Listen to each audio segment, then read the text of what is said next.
Monsieur le Président, Monsieur le Vice-président en charge des Finances, la presse s'est faite le relais de ces jours-ci du caractère verbeux, d'autres disent bavard, d'autres encore évoquent le manque de concret de ce rapport d'orientation budgétaire.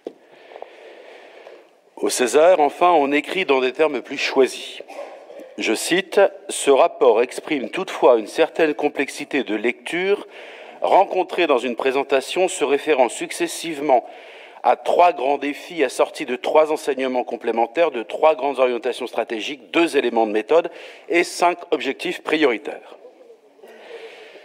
Ce rapport mérite néanmoins d'être lu dans le détail, car il signifie dans sa première partie votre façon de penser. Que nous dites-vous finalement ? Que ce rapport articule le temps long qui est celui des transitions avec les impératifs de l'immédiateté des urgences en cours. J'ai cité le rapport. Vous vous situez donc en même temps comme le prospectiviste et le pompier. Vous cherchez à définir les conditions nécessaires à la vie bonne en Bretagne dans les années 2050, c'est le thème de la planète, et vous vous confrontez, parfois malgré vous, à l'écume des jours, avec cette question, où trouver les moyens d'éteindre les feux ici ou là, avec plus ou moins de succès quand nous constatons les difficultés que vous avez à résoudre, par exemple, la crise du transport scolaire que vivent nos concitoyens au jour le jour. Notre regard se porte quant à nous à un autre niveau, c'est celui de la vie concrète des Bretonnes et des Bretons, de leurs familles, de leurs communes, de leur association, quand elles survivent à la crise sanitaire, de leur entreprise, de leur administration. Cette vie concrète quand elle s'exprime dans le projet d'une vie. Comment est-ce que je deviens propriétaire de mon logement pour y voir grandir ma famille et, si possible, leur transmettre ce bien ? Ou dans la routine récurrente du quotidien. Comment je me rends quotidiennement à mon travail ? Je ne dis pas que vous n'y pensez pas, ne serait-ce que parce que vous avez une vie personnelle et familiale comme tout le monde. Je dis seulement que vous n'en faites pas votre grille de lecture première, de laquelle découlent naturellement vos objectifs, vos projets, vos actions. Voilà pourquoi vous faites de multiples schémas. Certes, ils nous sont imposés par la loi, pour reprendre nos échanges d'hier, mais vous en faites l'alpha et l'oméga de vos politiques. Et vous risquez de faire passer la vie des Bretonnes et des Bretons après ces schémas. Je ne dis pas que votre document n'est pas stimulant intellectuellement, quoique vous le devinez assez mainstream, assez en phase avec l'idéologie dominante. Je dis que votre document manque d'incarnation pour nos concitoyens, que vous n'aurez pas de participation citoyenne, ou bien une participation citoyenne très convenue, tant que vous serez dans cet état d'esprit.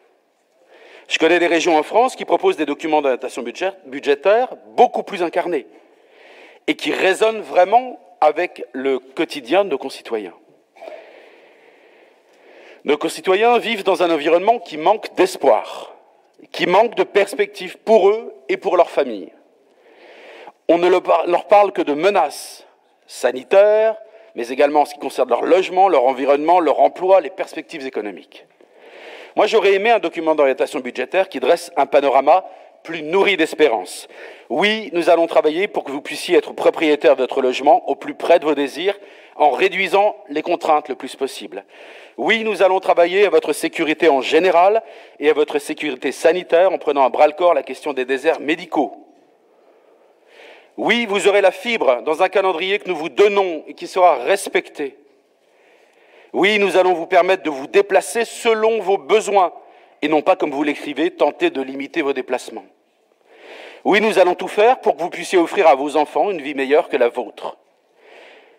Oui, vous pourrez vous former pour accéder à un emploi de qualité ou vous permettant de vous adapter aux mutations technologiques. Oui, vous pourrez accéder à une énergie bon marché, décarbonée, respectueuse des paysages et des activités économiques, notamment de la pêche. Oui, votre parole sera prise en compte réellement et non pas uniquement à travers des concertations qui rassemblent toujours les mêmes et sont l'occasion d'entendre toujours le même propos mainstream, dans la bouche des mêmes experts sachants. Les Bretonnes et les Bretons aimeraient tellement que lorsqu'ils vous disent qu'ils ne sont pas d'accord, nous cessions de leur répondre qu'ils n'ont pas compris et qu'on va faire de la pédagogie. Oui, nous voulons vous permettre d'être encore plus fiers d'être Bretonnes et Bretons parce que vous avez appris nos langues, vous avez approfondi notre culture, vous avez porté nos couleurs dans les stades et dans les gymnases. Vous êtes fiers d'une région qui ne fait pas que répliquer les politiques nationales françaises avec un coup de peinture noire et blanche, mais avec de vraies politiques qui lui sont propres, absolument différenciées de Nantes à Brest et de Fougères à Fouesnant.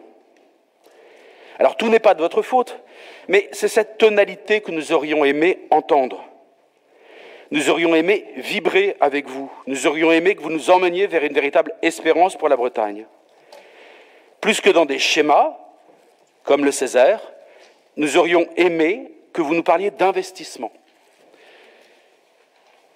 Jean-Marc Vittori, dans les Échos du 30 novembre dernier, titre sa tribune ainsi. « Le XXIe siècle sera matériel avant d'être virtuel ». Cette tribune traitait particulièrement de la transition énergétique qui va exiger d'énormes quantités de métaux. Je n'évoque pas les métaux, mais j'utilise ce détournement d'André Malraux pour vous dire l'importance de notre politique d'investissement matériel. Pas de nouvelles pratiques numériques dans le domaine administratif, économique, sanitaire sans le déploiement très matériel de la fibre. Pas de résolution de nos problèmes de transport, mon cher Stéphane Roudotte, sans investissement dans nos petites lignes ferroviaires ou dans la mise de Quimper et de Brest à 3 heures de Paris par le TGV. Dans le contexte français, peu d'investissements d'envergure sans qu'il ne figure au contrat de plan État-région. Et celui-ci, objectivement, est encore plein d'inconnus. D'ailleurs, je vous serais reconnaissant de bien vouloir transmettre au président mon questionnement sur le fameux groupe de travail que nous devions mettre en œuvre, non seulement pour faire le suivi du contrat de plan État-région, mais également pour préparer la négociation, pardonnez-moi, sur la dimension mobilité qu'on nous annonce pour l'année qui vient, et puis, autant que faire se peut, malgré les imperfections, d'accompagner la fin de la négociation visant à arriver à la signature. Ce sont ces conditions matérielles qui nous permettront d'accueillir les populations qui fuient la métropole parisienne après leur expérience de nombreux confinements, de la pollution, des embouteillages, de l'insécurité. Je ne sais pas si on a trouvé un vaccin contre la schématite, mais je suis sûr que notre politique d'investissement conditionne la qualité de vie de nos concitoyens bretons, notre développement économique et notre puissance de demain, celle qui permettra de mieux nous faire respecter par l'État central. Je voudrais faire 2 incises avant de rentrer succinctement dans le contexte financier. 1. J'ai bien noté votre volonté de vous investir dans la lutte contre les pauvretés. J'ai bien noté le propos de Fanny Chappé sur la question des transitions qui, pour beaucoup, sont synonymes d'exclusion. Et j'y adhère. Sur l'analyse. Je me réjouis de voir le PS retrouver le chemin de l'action sociale après avoir donné trop longtemps la priorité aux questions sociétales. Nous serons au rendez-vous de ce combat en rejetant évidemment l'assistanat. Il n'est pas majoritaire, mais il existe. En étant conscient que les nouvelles pauvretés nécessitent notre mobilisation à tous. Oui, nous voulons que nos concitoyens, victimes de ces nouvelles misères, jeunes ou moins jeunes, puissent retrouver le chemin d'une dignité reconquise.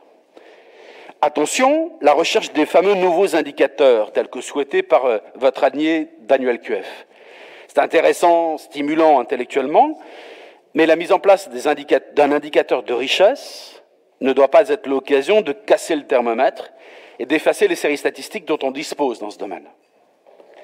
La deuxième incise concerne les industries agroalimentaires, dont vous nous avez dit qu'elles étaient aux premières lignes de la capacité de résilience face à la crise en Bretagne, c'est vrai. Alors, si vous le croyez vraiment, prenez la défense de l'élevage. Dans les débats sociétaux, mais également face à la crise inédite dans laquelle les éleveurs se débattent. Un point de technique financière pour conclure. Sans rentrer dans l'archéologie budgétaire, mon cher Stéphane Perrin, quoique le sujet soit passionnant. Je partage l'avis de chacun sur la façon dont le gouvernement néglige l'importance de l'action des régions. Je crains que cela soit renforcé avec la création des grandes régions, et je ne vous ferai pas l'injure de vous en donner la date. Que pèsent en effet 13 régions face à 100 départements? C'est un combat à ne jamais abandonner et à mener avec détermination dans les mois qui viennent, chacun au sein de sa famille politique. Certains pourront peut-être avoir plus de facilité que d'autres au regard de candidats ou de candidates qui auraient été à un moment ou à un autre président ou présidente de région. Sur le budget vert, en 3 mots, très courts. Je pense qu'il y a des projets plus prioritaires, notamment la question de la transparence sur la répartition territoriale des subventions des marchés publics en Bretagne, partout en Bretagne. Je me fais là l'écho des propos de Bernard Marbeuf. Je crains que ce projet de budget vert ne soit coûteux en temps agent. Et s'il faut l'appliquer singulièrement à l'ensemble de nos actions. C'est l'espèce de tentation intellectuelle de l'exhaustivité. Alors s'il faut le faire, contentons-nous de le faire afin de bénéficier des meilleures conditions sur les marchés obligataires dans nos projets d'investissement. Monsieur le Président, la faible participation électorale lors du dernier scrutin régional me mortifie, comme vous, comme nous tous dans cet hémicycle. Il est en contradiction avec le niveau d'attachement des Bretonnes et des Bretons à la Bretagne. C'est donc l'institution régionale qui est en cause. Alors commençons par parler une langue que tout le monde comprend. Je note au passage que le DOB a été expurgé de toute orthographe dite inclusive. Je vous en félicite. Alors approchons l'action régionale par le regard de nos concitoyens, cela changera tout, et ce premier pas en entraînera beaucoup d'autres, j'en suis sûr, je vous remercie.